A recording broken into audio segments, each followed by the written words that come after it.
وأسلافنا وشيخنا وعلماءنا.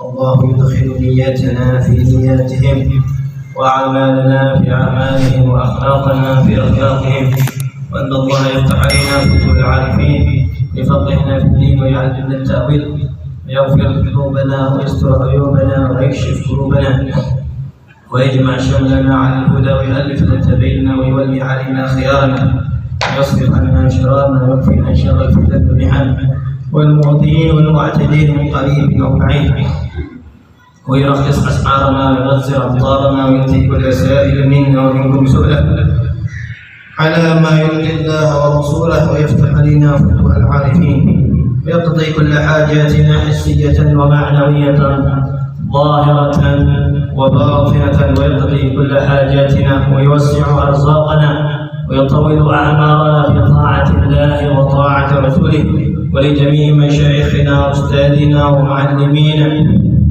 وآبائنا وأمهاتنا وأجدادنا وجداتنا وجيراننا وجميع المسلمين والمسلمات، خصوصا إلى الأئمة الأربعة الإمام أبو حنيفة والإمام مالك والإمام الشافعي والإمام أحمد بن حنبل وشيخنا أبو أحمد نوفل بن عبد الله بن أحمد بن حامد الكاوي والأستاذ محمد رضوان والسلطان وسيد الوالد محمد أحمد الحبشي والحبيب أبو بكر بن عبد العطاس، أن الله يعلن درجات في الجنة وينفعنا بأسرارهم وأنوارهم وعلومهم ونفحاتهم في الدين والدنيا والآخرة على هذه النية وكل نية صالحة وكل ما نوى على أسلافنا الصالحون، وإلى حضرة النبي محمد صلى الله عليه وآله وصحبه وسلم بسر الفاتحة.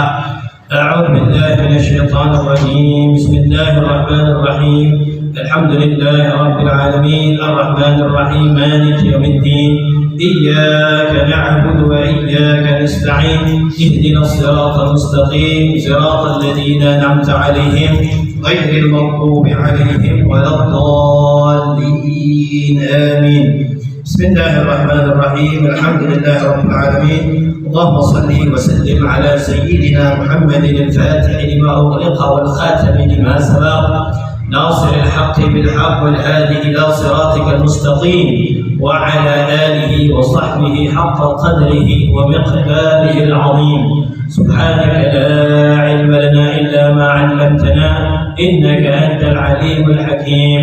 رب اشرح لي صدري ويسر لي أمري واحلل عقدة من لساني يفقه قولي وسدد لساني واهد قلبي بجاه النبي والصحب والآل. رب زدنا علما نافعا وارزقنا فهما صادقا. اللهم إنا نسألك فهم النبيين وحفظ المرسلين وإلهام الملائكة المقربين يا أكرم الأكرمين. اللهم علمنا ما ينفعنا وانفعنا بما علمتنا وزدنا علما. اللهم امن علينا بصفاء المعرفة وهب لنا تصحيح المعاملة فيما بيننا وبينك على السنة، وارزقنا صدق التوكل وحسن الظن بك، وامن علينا بكل ما يقربنا إليك بعوافي الدارين. اللهم إنا نعوذ بك من علم لا ينفع ومن قلب لا يخشى ومن نفس لا تشبع ومن دعوة لا تسمع ولا يستجاب لها. نوينا التعلم والتعليم والإفادة والاستفادة والتذكر والتذكير والنفع والانتفاع والحث على التمسك بكتاب الله وسنة رسوله والدعوة إلى الهدى والدلالة على الخير ابتغاء مرضاته وقربه وثوابه سبحانه وتعالى.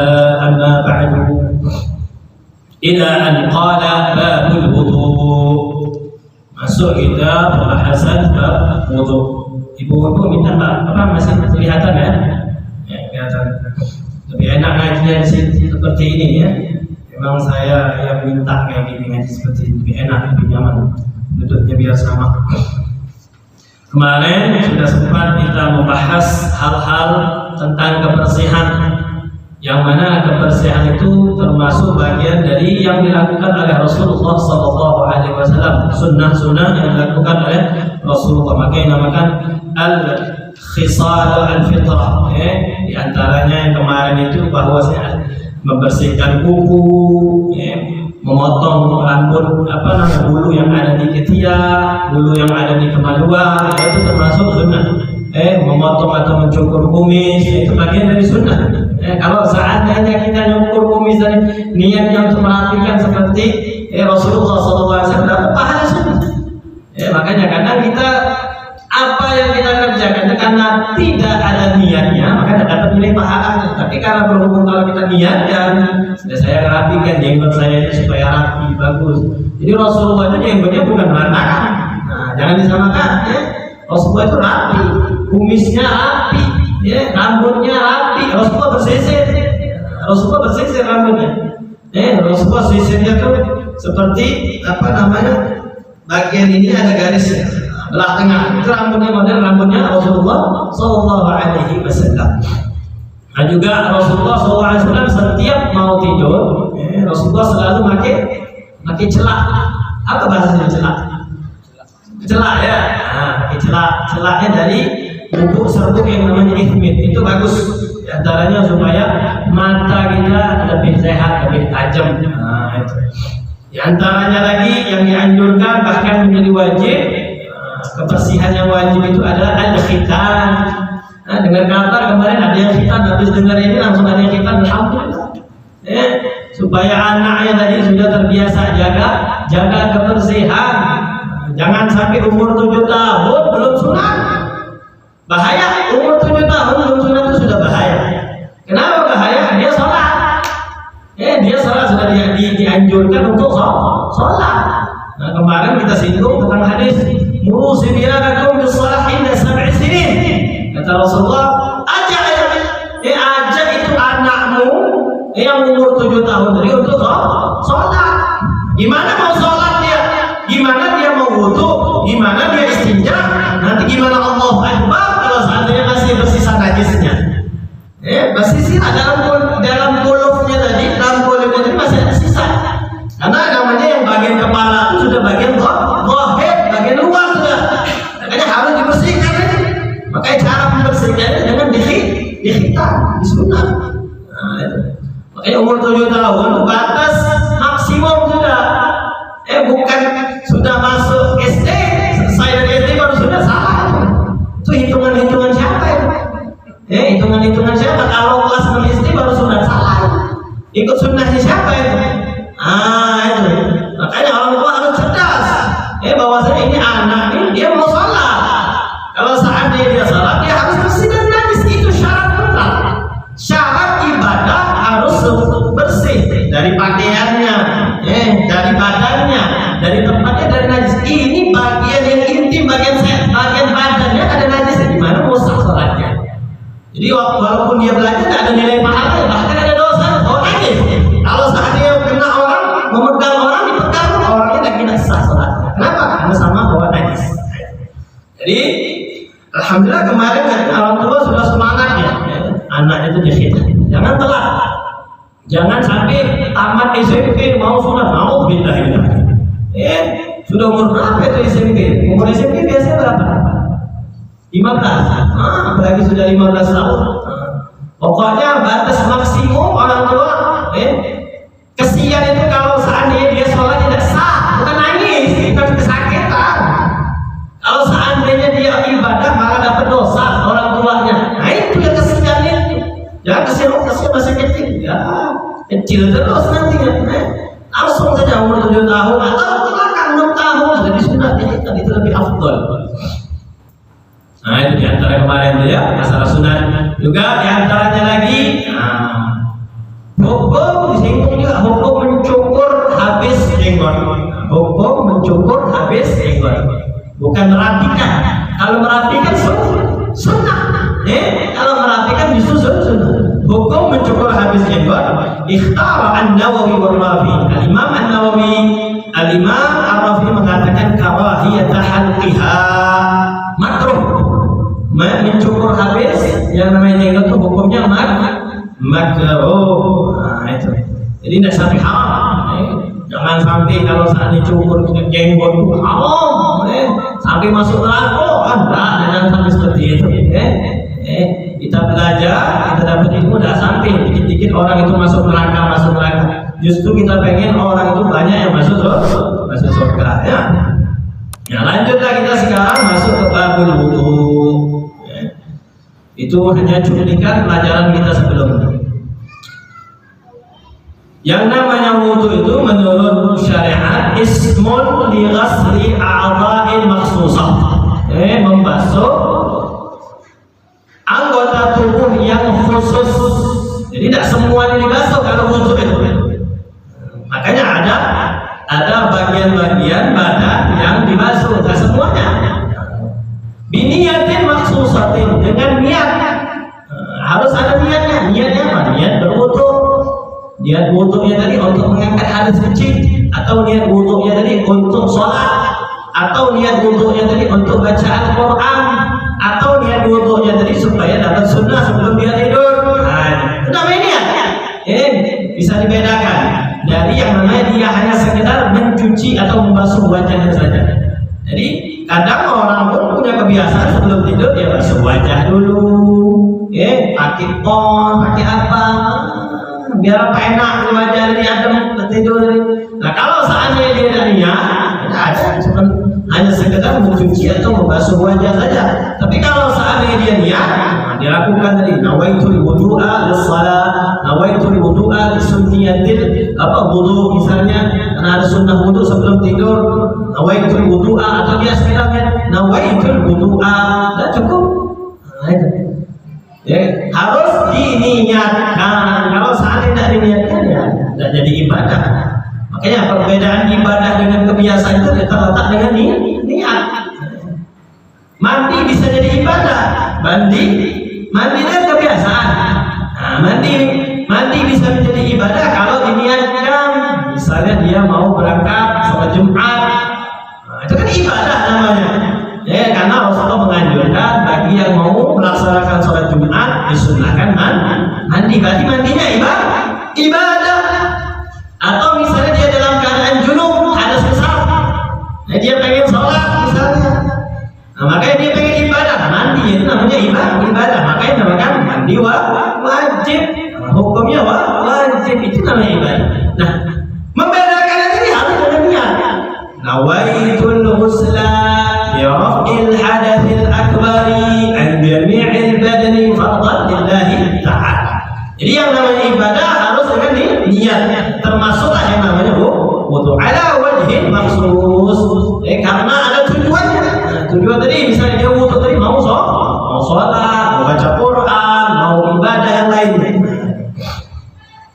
Keutamaan yang namanya wudu, kata Rasulullah SAW, wudu warada 'an Nabi sallallahu alaihi wasallam annahu qala, beliau bersabda, la yusbiqu 'abdun al-wudu'a illa ghafarahu Allah lahu ma taqaddama min dhanbihi wa ma ta'akhkhar. Nah, ini dalam hadis ini menganjurkan untuk wudunya itu sempurna. Bukan hanya sekedar wajib. Nanti kita akan bahas apa saja yang wajib di dalam berwudu, apa saja yang menjadi pelengkap dari kewajiban berwudu, artinya menjadi sempurnalah wudunya tadi. Nah, dalam hadis ini anjurkan kata Rasulullah wudu itu sempurna, artinya wajib dan sunnah-sunnahnya dikerjakan bareng, bukan hanya sekedar wajibnya saja. Nah, kalau seandainya sempurna, la yusbihu 'abdun al-wudu, tidaklah seorang hamba tadi menyempurnakan di dalam wudunya illa ghafarallahu lahu, kecuali Allah Subhanahu wa taala akan mengampuni dosa-dosanya. Maka yang telah berlalu, wa ma ta'akhkhar, atau yang akan datang.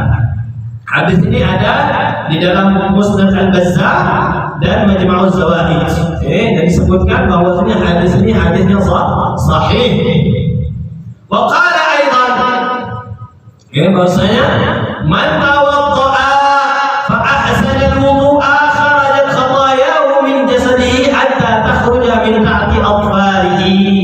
Nah, disebutkan di dalam Sahih Muslim bahwasanya tidaklah seorang tadi berwudu fa ahsana al-wudu, wudunya bagus sempurna, artinya dengan sunnah-sunnah yang dia kerjakan tadi, dengan adab-adab yang dia kerjakan tadi, kharajat khataya, keluarlah dosa-dosa dari anggota wudunya tadi, min jasadihi, dari tubuhnya tadi, hatta takhruja min tahti adfarihi, sampailah keluar dari sela-sela kukunya tadi. Jadi dosanya keluar dari wajahnya, dari tangannya, bahkan dari sela-sela kukunya pun keluar dosa-dosanya tadi. ketika dia menyempurnakan wudunya. Nah, ini tentang keutamaan berwudu. Masuk lagi kita ke dalam pembahasan mulai lebih dalam lagi furudul wudu. Nah, ini yang bagian urgen. Bagian yang penting seseorang harus tahu dia bahwasanya mana yang bagian wajib, mana yang bagian fardu, mana yang bagian sunnah. Jadi jangan sampai rancu dia tidak bisa membedakan mana yang wajib, mana yang sunnah. Nah, disinilah kita akan mulai sedikit demi sedikit membahas tentang kefarduan wudu. Furudul wudu isittatun. Fardu yang wajib dalam wudu itu ada 6. Nah, harus tahu. Yang wajib di dalam wudu itu ada 6. Artinya tidak boleh salah satunya tadi dihilangkan. Kalau seandainya salah satunya tadi dihilangkan, tidak dianggaplah yang namanya wudu. Berbeda dengan sunnah. Kalau sunnah, kalau tidak dikerjakan ibadahnya tetap, tapi dia tidak mendapatkan kesempurnaan di dalam ibadahnya tadi. Kenapa? Karena dia tidak melaksanakan kesunahan tersebut. Tapi yang namanya fardu, yang namanya wajib, kalau seandainya tidak dikerjakan salah satunya, maka tidak dianggap ibadah tersebut. Misalnya ini kita bahas dulu. Misalnya dalam sholat, sholat itu wajib baca al-Fatihah. Kalau seandainya imam atau makmum, nah ini perlu dicerahkan. Makmum juga wajib baca al-Fatihah. Kalau seandainya makmumnya tidak baca al-Fatihah, sholat makmumnya tidak sah. Walaupun dia jadi makmum, kecuali kalau masbuk. Kalau masbuk baru dia Fatihahnya ditanggung oleh imam. Nah, ini dijelaskan di dalam mazhab Asy-Syafi'i seperti itu. Bahwasanya di dalam mazhab Asy-Syafi'i, Fatihah itu tanggung jawab imam dan makmum, bukan hanya tanggung jawabnya imam saja. Makmum pun wajib dia membaca al-Fatihah. Makanya seorang imam yang tahu, yang cerdas, yang ngerti hukum, dia tidak langsung dia baca surah. Ghairil maghdubi 'alaihim waladdallin. Disunnahkan amin. Aminnya bareng, imam dan makmum bareng. Amin. Ada jeda. Ada waktu yang mana itu kesempatan untuk makmum baca al-Fatihah. Makanya imam yang tidak ngerti kesunahan dirinya sebagai imam, dia akan langsung dibaca. Ghairil maghdubi 'alaihim waladdallin. Amin. Bismillahirrahmanirrahim. Qul huwallahu ahad. Ini berarti imam tidak ngerti. Dia tidak ngerti dia bahwasanya dia ada tugas yang disunnahkan untuk dirinya. Kenapa? Untuk memberikan kesempatan kepada makmum untuk menyelesaikan Fatihahnya. Makanya ketika itu kasih jeda antara 5 sampai 10 detik. 5 sampai 10 detik. Biarkan si makmumnya tadi baca Al-Fatihah. Nah, makanya ketika mulai baca surah tadi, si makmum tinggal menyelesaikan. Mungkin belum selesai, tapi sudah baca beberapa ayat. Karena baca Al-Fatihah tidak panjang, cuma hanya sekedar 7 ayat. Tidak perlu sampai 1 jam baca, tidak perlu sampai 5 menit baca Al-Fatihah. 1 menit pun sudah selesai baca Al-Fatihah. Makanya disunnahkan bagi si imam untuk ada jeda antara amin sama baca surah. Antara amin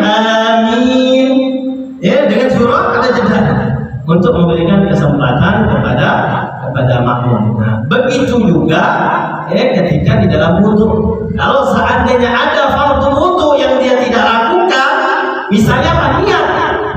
Niatnya tadi tidak berbarengan dengan membasuh wajah, maka wudunya belum dikatakan sah. Kenapa? Karena tempat niat itu berbarengan dengan perbuatan, sedangkan perbuatan wudu itu adalah membasuh wajah. Nah, disitulah tempatnya niat. Disebutkan bahwasanya furudul wudu'i sittatun, fardu wudu itu ada 6. Arba'atun thabatat fil Qur'an. 4-nya itu disebutkan disinggung di dalam Al-Qur'an. Ya ayyuhalladzina amanu idza qumtum ila sholati faghsilu wujuhakum wa aydiyakum ila al-marafiqi wamsahu bi ru'usikum wa arjulakum ila al-ka'bayn. Nah itu tentang 4 tadi. Wahai orang-orang yang beriman, jika kalian mau sholat, maka hendaklah basuh dulu wajah kalian, basuh dulu kedua tangan kalian, usap dulu yang namanya kepala kalian, dan basuhlah dulu kaki kalian. Nah, itu disinggung langsung di dalam Al-Quran. Yaitu apa katanya? Ghaslul wajhi wa hiya ghaslul wajhi, membasuh wajah. Wa ghaslul yadaini, membasuh kedua tangan. Wa mashu ba'da ra'si, mengusap bagian kepala. Wa ghaslul rijlaini, dan membasuh yang namanya kedua kaki. Nah, ini ada di dalam Al-Quran. Wa thnani bis sunnah, duanya lagi rukun wudunya tadi ada, fardu wudunya tadi ada di dalam hadis. Wa huma an-niyyatu wa tartib. Niat itu ya, hadis yang sering kita dengar itu innamal a'malu binniyat. Jadi yang namanya ibadah dan itu harus dibedakan karena niat. Buat tertib, disebutkan juga tertib, disebutkan juga bahwa saya kata Rasulullah, ibda'u bima bada Allahu bih. Kalian mulai dengan apa yang dimulai oleh Allah Subhanahu wa ta'ala. Di dalam ayat wudu ini dimulai oleh Allah Subhanahu wa ta'ala dari membasuh wajah. Membasuh wajah, membasuh kedua tangan, mengusap kepala, membasuh kedua kaki. Nah, ini apa berarti apa yang difirmankan oleh Allah itu. Nah, inilah makanya kata Rasulullah, kalian mulai itu, jangan diacak.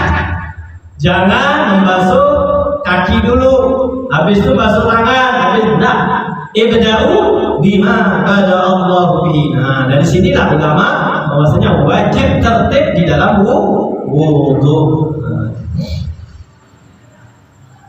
Sedikit penjelasan bahwasanya furudul wudu tadi ada 6. Pertama niat, yang kedua membasuh wajah. Nah, dua rukun ini, dua fardu ini berbarengan.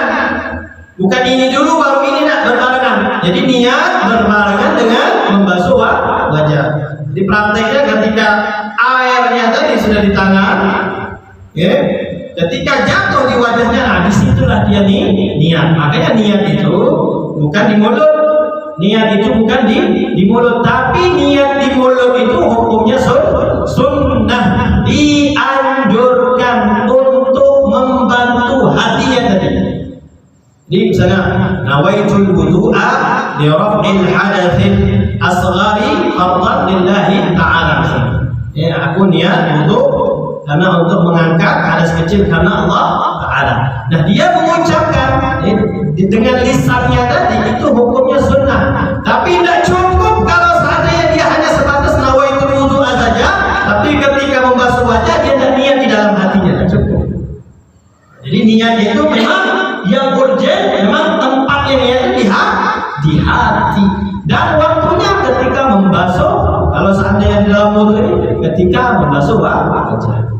Jadi apa namanya, yang namanya niat itu tidak usah panjang-panjang. Nawaitul wudu'a lis-shalah, nawaitul tahara lis-shalah. Jadi aku niat wudu untuk sholat, aku niat bersuci untuk sholat, sudah cukup. Itulah yang namanya wudu, niat wudu. Jadi tidak harus niat wudu itu kalimatnya, spesifiknya nawaitul wudu'a li raf'il hadatsil asghari fardhan lillahi ta'ala. Tidak diwajibkan, tidak diharuskan niat itu spesifik seperti itu. Kadang orang ini kadang saklek dia bahasa itu. Fanatik, niat itu harus seperti itu. Kalau seandainya ada niat seperti itu tidak sah. Nah, ini seperti itu. Itu hanya untuk membantu saja. Dikatakan nawaitul wudu'a li raf'il hadatsil asghari fardhan lillahi ta'ala, untuk mengajarkan kita. Kalau seandainya tidak tahu dia kayak gini, tapi tidak harus seperti ini. Makanya kalau seandainya mau niat misalnya nawaitul taharata lis-shalah, sudah cukup. Simpel, pendek, sah. Jangan sampai panjang-panjang di akhirnya salah. Cara berniatnya pun salah.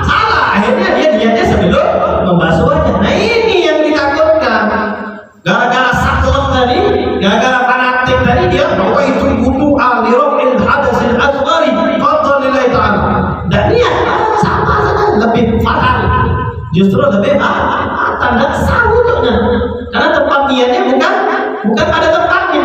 Karena tempat niat itu berbarengan dengan membasuh wajah kalau di dalam wudu. Nah itu ya. Ada yang mau tanya dulu? Mari kita mulai.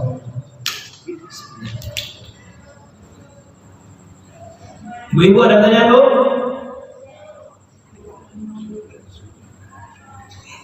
Jelas ya masalah niat? Boleh. Ada selama ini kita kan nggak paham. Ya. Ada kita tuh berwudu itu kan cuci tangan. Cuci tangan sambil cuci tangan. Dia berniat di situ. Dia berwudu untuk mengangkat kecil karena Allah Taala. Dibolehkan atau tidak? Nah, ini masuk nanti pembahasan sunnah di dalam wudu, bukan fardhu wudu, tapi sunnah wudu. Jadi artinya kalaupun tidak dilakukan seperti itu, tidak menjadikan wudunya tadi tidak sah. Wudunya tetap sah, tapi tidak mendapatkan kesempurnaan di dalam berwudu. Nanti itu pembahasan, karena ini pembahasan kita fardhu dulu, baru setelah fardhu wudu sudah jelas, sudah kenal yang mana yang wajib, yang penting, yang nomor satu yang harus diperhatikan di dalam wudu. Baru setelah itu selesai clear, baru kita masuk ke tahap yang kedua, yaitu sunnah yang dianjurkan, adab-adab yang dianjurkan ketika berwudu. Silakan.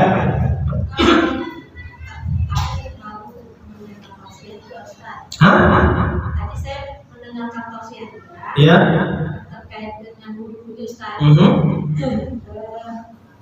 Pembahasannya itu berwudu dengan segelas air. Kan sering itu dipraktekkan oleh jemaah umroh atau melaksanakan ibadah haji. Tapi penjelasan yang disampaikan oleh Ustaz yang saya dengarkan tadi, menurut beliau itu mungkin diragukan kesahan wudunya karena dia harus mengalir, katanya Ustaz. Dan ketika kita membasuh muka itu, dia harus mengalir. Kemudian tangan juga begitu, kaki juga begitu. Sedangkan kalau dengan segelas air itu umumnya tidak mengalir kan Ustaz, kan karena juga apanya sedikit, apalagi kadang-kadang kan cuma disemprotin tangan baru disabukkan sejuta, sehingga dia airnya itu tidak menetes, tidak mengalir. Gimana Ustaz? Kalau seandainya kita harus tahu dulu membasuh itu apa dulu. Kalimat membasuh itu, apakah membasuh itu kriteria kali membasuh itu airnya harus netes? Apakah yang namanya membasuh itu airnya itu harus kena semua, dibasuh, diusap? Jadi harus tahu dulu bahasa membasuh itu. Jadi kalau seandainya misalnya tadi pakai gayung, pakai gelas tadi, airnya tadi kena ngalir di wajahnya tadi, udah cukup. Yang penting airnya tadi mengalir di wajahnya tadi.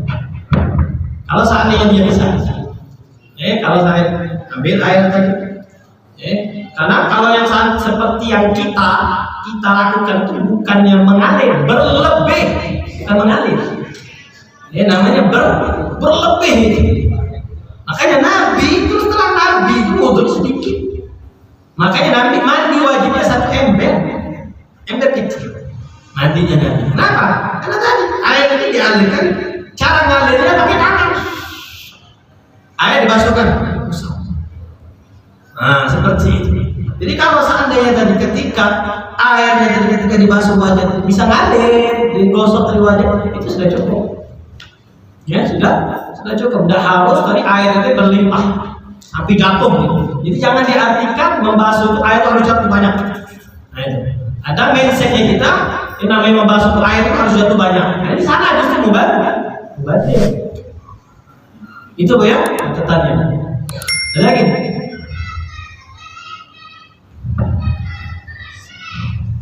Kemudian Silakan. bukan dulu Ustaz, Tayamum. boleh Ustaz? Ya boleh, silakan. Jadi tentang tayamum ini Ustaz, biasanya ketika misalnya safar ya Ustaz, ketika safar. Nggak ujuk-ujuk safar Bu, ada sebabnya nanti. Iya, artinya misalnya mungkin dalam perjalanan misalnya di pesawat atau di. Jadi nanti ini catatan juga, ini saya minta maaf saya potong, catatan juga Ibu, bahwasanya bukan hal yang memperbolehkan orang tayamum itu karena dia dalam perjalanan. Nah itu catatan dulu itu. Nah, oke. Silakan. Jadi gini Ustaz, selama ini ketika dipraktekkan tayamum itu Ustaz, misalnya kalau karena tidak ada air misalnya, kita menempuk tangan kita itu entah ke dinding atau kalau di pesawat di bangku depan yang hadapan kita. Tapi keterangan dari Ustaz yang saya dengar tadi itu katanya itu tidak termasuk dalam pengertian yang dimaksudkan. Katanya tayamum itu harus debu yang dari tanah. Jadi ketika kita misalnya menempuk dinding ini atau bangku pesawat itu tidak termasuk dalam pengertian debu yang berasal dari tanah. Makanya harus tahu juga di sini bukan syaratnya debu itu debu yang dari tanah. Apa saja yang berdebu yakuna lahu hubarun. Jadi tidak harus kita bertayamum itu harus dari tanah kering, tanah yang berdebu tadi, tidak harus seperti itu. Apa saja yang berdebu, karena setiap tempat ini pasti ada debunya. Itu sudah cukup. Jadi tidak harus debunya dari tanah, tidak harus. Misalnya debu dari keramik, misalnya dari kaca, misalnya dari dinding, apa? Yang penting syaratnya suci. Debu itu debu suci, bukan debu yang bercampur dengan najis. Bukan debu yang bercampur dengan najis. Jadi tidak diharuskan debu tadi dari yang namanya tanah. Itu catatan lagi. Jadi nanti kalau misalnya ibu mau tayamum, lihat dulu. Bukan ujung-ujung kalau seandainya saya lagi perjalanan langsung pindah ke tayamum, tidak boleh. Lihat dulu ada nggak air, pertanyaannya. Ada nggak air? Misalnya sudah, kalau nggak ada air, posisi saya ini kemungkinan kalau agak ke sana, misalnya jaraknya bisa 100 meter dapat air, ada nggak kemungkinan itu? Kalau ada, wajib nyari dulu. Kalau nggak ada, baru ketika dalam perjalanan. Nanti kita membahas itu. Kapan jarak-jarak yang baru mulai diperbolehkan tayamum? Karena tayamum itu cadangan, toharoh cadangan, bersuci cadangan, bukan inti dia. Karena cuma sebagai pengganti. Baik penggantinya tadi karena memang tidak ada atau karena tidak memungkinkan. Misalnya tadi memang tidak ada, memang kering. Tapi alhamdulillah kalau untuk kategori Indonesia itu insya Allah air dimanapun ada. Karena masjid banyak, musola banyak, aliran sungai banyak. Jadi tidak harus air itu harus dari pam. Kalau seandainya kita melihat air yang di sungai tadi itu tidak ada najisnya, walaupun warnanya merah. Kalau tidak ada najisnya, itu boleh digunakan untuk bersuci. Karena kita ini melihat wah ini langsung najis, tidak boleh. Lihat dulu airnya ada najisnya enggak? Kalau tidak ada najis, boleh digunakan untuk bersuci. Nah itu cadangan dia. Jadi kalau seandainya baru tidak ada, boleh pindah. Atau misalnya tidak memungkinkan, tadi contohnya dia sakit. Kalau kata dokter, bukan kata ustaz ini tadi. Kalau yang tanya ini, bukan kata boleh kita kata ustaz, langsung kata ustaz tanya enggak. Kata dokter tidak boleh. Tidak boleh kena air. Nanti tambah sakit nanti. Lukanya tidak bakal sembuh. Ini baru. Karena dokter yang ngerti lukanya. Karena ustaz itu mengerti masalah menjelaskan hukum, tapi penyakit itu. Jadi harus tahu. Air ada air, tapi kata dokter tidak boleh pakai air. Boleh tayamum. Nah itu sebab-sebabnya. Itu cuplikan. Ada lagi Bu? Oh Bapak ada nanya, banyak yang ibu-ibu yang nanya. Coba. Boleh. Itu istilahnya kan penduduknya kan harus diusap muka pakai air kan. Jadi seandainya orang habis operasi mata itu nggak boleh kena air, gimana? Iya. Karena misalnya kalau seandainya bagian dalam mata, memang bagian dalam mata itu bukan bagian dari yang disiram air. Yang bagian yang disiram air seperti ini, kulitnya ini, bagian ininya. Nah, bagian ininya wajib kena air. Kalau dalamnya tidak wajib. Ya, tapi kan kalau orang operasi itu ditutup gitu. Nah, kalau seandainya kata dokter, tidak boleh dibuka kata dokternya. Sedangkan ngambil tempat. Ini mata tadi misal plester itu ngambil tempat di sini, tidak boleh dibuka kata dokternya. Barulah di situ diperbolehkan tayamum. Jadi harus dulu tanya dulu dokter jangan sembarangan. Saya ini muslim. Saya ini punya kewajiban setiap sholat. Saya ini harus wudu dulu. Mana yang kata dokter itu tidak boleh? Saya buka atau saya kenakan air. Jadi dokternya pun harus amanah dia. Pokoknya tidak boleh ini kayak gini tidak boleh. Kalau emang kata dokter pokoknya nggak boleh. Batasan yang bisa memungkinkan kita kena air, kenakan air. Misalnya kening kita, bagian pelipis kita, pipi kita, mungkin boleh tidak dok kalau kena air? Boleh kata dokter, silakan. Matanya jangan, kata dokter. Apalagi Miko berani buka plesternya tadi. Jangan, ayo. Sudah kalau begitu, ketika kita masuk atau kita mulai tayamumnya tapi niat untuk mengangkat dalam keadaan darurat hadas yang ada di mana. Jadi ambil dulu. Tayamumnya seperti biasa. Cara tayamum seperti biasa. Ini ngusap, bukan digosok-gosok, bukan diusap. Tayamum itu cuma ngusap ya, bukan digosok. Tidak usah keras-keras kayak gini. Gitu aja. Padahal segitu aja, tidak usah terlalu keras. Debunya pun tidak usah terlalu tebal. Angkat, ambil dari debu dari besar. Pokoknya yang penting batas saja, sekira betul. Sekali, bukan 3 kali. Nah, niatkan tadi saya niat tayamum tadi. Saya niat tayamum untuk mengangkat, mengganti wudu saya yang untuk bagian mata yang tidak boleh kena air.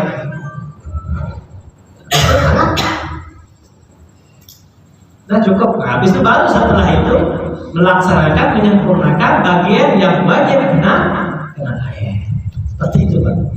Jadi Pak, istilahnya sebagian dipakai tayamum, sebagian pakai air. Harus pakai air. Tidak boleh langsung ujuk-ujuk langsung tayamum saya tidak ganti tidak. Karena yang bagian ini wajib kena air karena memungkinkan kena air. Misalnya lukanya kita di sini Pak, oranye atau apa saja jahitan, kenanya bagian sini saja.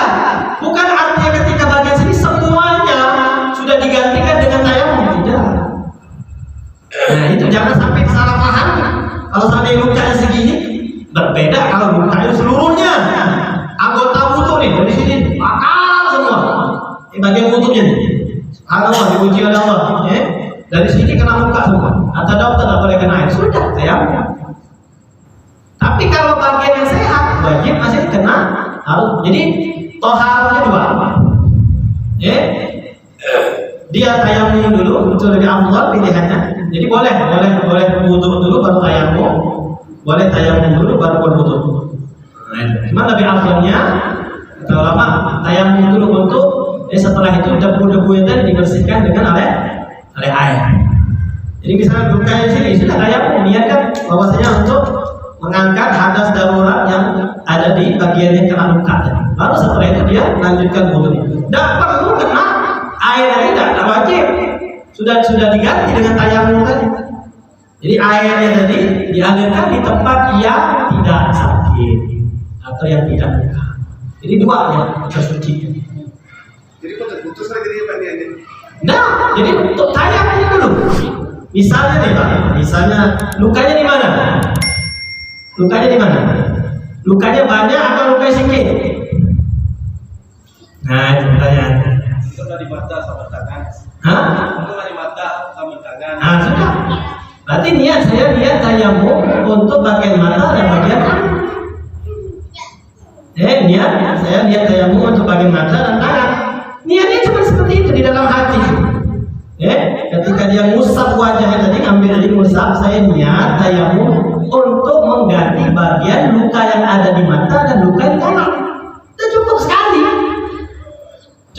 Setelah itu baru dia melanjutkan bagian-bagian yang sehat di anggota wudhunya.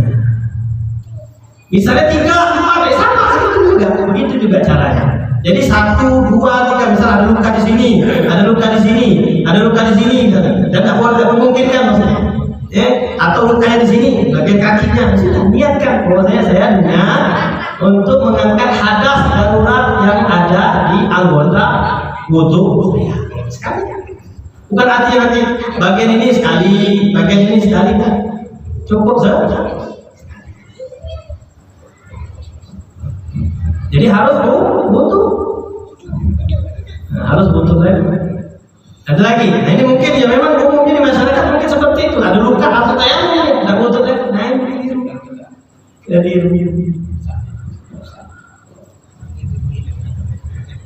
ada lagi. Ini baru satu nih Pak, baru fardu satu, belum kita jelaskan lebih dalam lagi. Yang pertama an-niyah. Niat. Ini kita lanjut sebentar ya. Fayanwi raf'al hadas. Niatnya apa? Pertama niatnya boleh dia mengangkat hadas. Aku niat mengangkat hadas. Jadi bahasanya pun kalau seandainya dia pakai bahasa Indonesia pun boleh. Bahasa Dumai. Apa bahasa Dumai kalau aku niat mengangkat hadas? Hah? Apa Pak? Aku niat mengangkat hadas. Apa bahasa Dumai? Melayu lah. Ya bahasa Melayu. Sama kan? Nah sudah. Tapi syaratnya bukan di mulut. Niatnya itu bukan di mulut, di hati. Aku niat mengangkat hadas dalam hati. Awil wudu. Atau dia niatnya aku niat wudu. Aku niat wudu. Sudah itulah namanya niat Pak. Atau niat awil thaharah shalah. Atau niatnya aku bersuci untuk sholat. Itulah yang namanya niat. Jadi niat itu tidak ada baku aturannya. Nawaitul wudu'a li raf'il hadatsil asghari fardhan lillahi ta'ala. Mikul kurang sikit saja lillahi ta'ala. Tak sah. Keliru seperti itu. Ya. Jadi boleh niatnya aku niat mengangkat hadas. Boleh dia aku niat berwudu. Boleh juga aku niat bersuci untuk sholat. Sudah sah wudunya. Itulah niat. Itu yang pertama. Waktunya inda ghasli awwali juz'in minal wajhi bi anna al-ibrata bil furudi. Nah, waktu niatnya tadi ya kan ada tadi diajarkan bahwasanya ada boleh bisa niatnya aku niat mengangkat hadas, aku niat berwudu, atau aku niat bersuci untuk sholat. Nah itu. Kapan dia mengucapkan itu di dalam hatinya?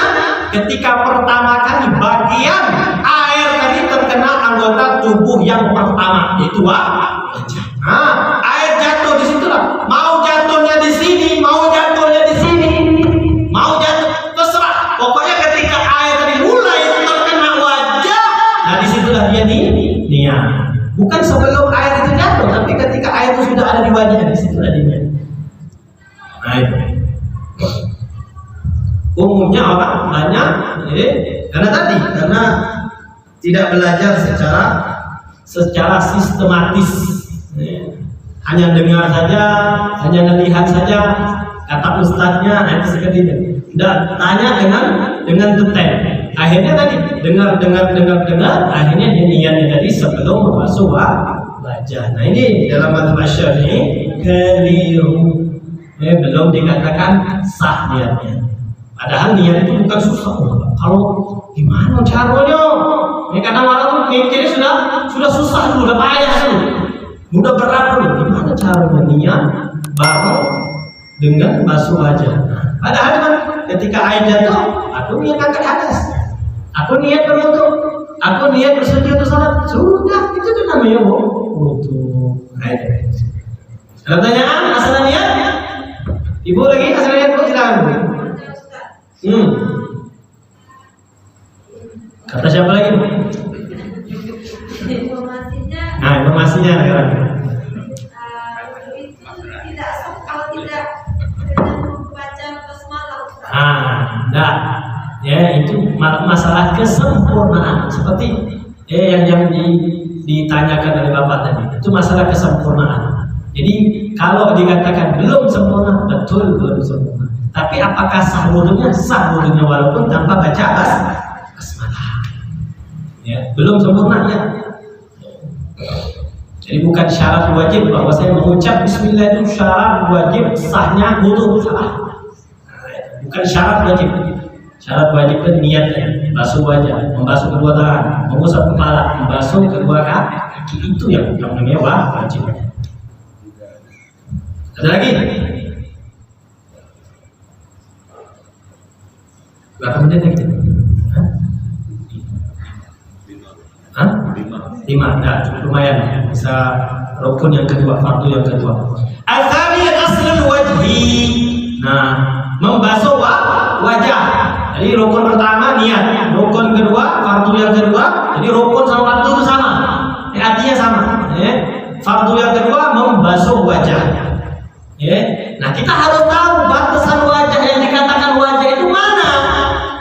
Mana dulu, jangan sampai kita basuh tapi wajahnya belum dibasuh secara keseluruhan. Nah di sini disebutkan wahadduhu, batasannya tulang panjangnya. Kalau dari segi panjang, wajah kan bundar nih. Nah, makanya ada panjangnya, ada lebarnya. Wa antuhu tulan ma baina manabiti sya'al ra'si ila muntaha lahyaini. Panjangnya itu batasan wajah itu dari tempat tumbuhnya rambut. Dari sini. Nah, dari sini sampai mana? Sampai ujung jenggot. Nah, sini nih, tulang ini. Dalam kitab yang lain disebutkan min manabiti sya'al ila muntaha dzaqari ila dzaqari, sampai dagu. Ini tulang, ini ada medan. Nah, bagian sini berarti air dari sini ke sini harus kena tuh. Sepanjang ini. Nah, harus kena airnya tadi. Dari tempat tumbuhnya rambut sampai dan tidak tidak diukur kalau seandainya yang rambutnya jarang-jarang misalnya. Ini ukuran umumnya. Ukuran umumnya rambut itu dari sini. Jadi tidak jadi catatan kalau seandainya rambutnya dari sini. Nah, itu. Saat saya ini rambut tubuh saya di sini, saat ini klimis kan? Apakah? Makanya umumnya di sini. Nah, ya.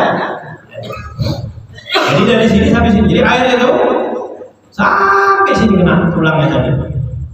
Wa ardan, kalau lebarnya ma bainal udunain, antara telinga.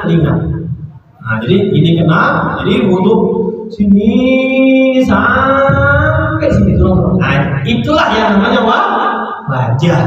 Makanya ketika sholat, ketika sholat ini untuk perempuan nih, kita harus tahu kan di dalam sholat itu auratnya perempuan itu seluruh tubuhnya kecuali apa Bu? Wajah dan telapak tangan. Wajah dan telapak. Makanya kita harus tahu wajah itu yang mana. Ini wajah bukan? Bukan. Ini bukan wajah sudah masuk. Bagian apa? Bagian leher. Berarti ini bukan wajah. Ketika bukan wajah berarti wajib ditutup. Kalau seandainya dibuka berarti buka aurat dalam sholat. Makanya berarti apa? Oh tadi disebutkan kata Ustaz tadi yang namanya wajah itu sampai sini sudah. Bagian sini lah yang dia tutup. Nah itu tadi batasan wajah. Rukun yang kedua. Masih ada waktu lagi?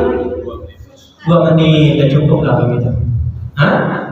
Kalau jenggotnya tebal Ustaz. Jenggotnya tebal. Jadi air tertahan tak kena tidak mengenai dagingnya Pak Ustaz. Oke. Sekarang tapi ini orang Brunei tak ada yang jenggotnya tebal. Ya, tak ada jenggotnya tebal. Siapa yang tebal? Mewakili itu Pak. Mewakili yang tebal. Mewakili yang tebal. Nah, kalau seandainya di sini disebutkan, nanti itu ada pembahasannya sebenarnya. Cuman kita singgung sedikit apa?